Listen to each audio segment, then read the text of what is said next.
banking system has weathered the financial crisis, global financial crisis, reasonably well. Most banks in the region are oriented toward the domestic economies, and the domestic economies are driven by population growth, by domestic demand, so they were not as affected or impacted by the global financial crisis as one would think. However, in the Gulf, the financial system of the Gulf is more integrated with the global financial system. It's much more open, much more globalized.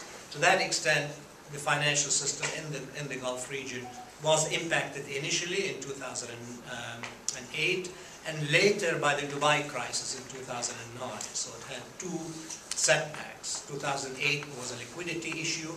2009, the Dubai debt crisis, which affected a number of banks that have provided credit to Dubai.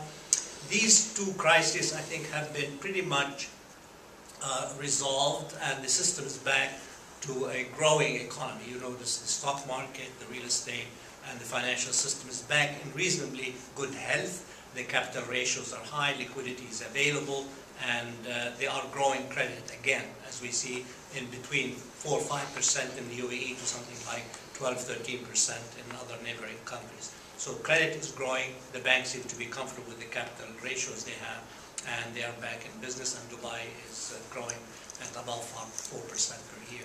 So I think those two crises have passed as far as the banking system is concerned, and they are in reasonable shape. They had provisions, they wrote down some assets, they adjusted the balance sheets, and they're back in reasonable shape.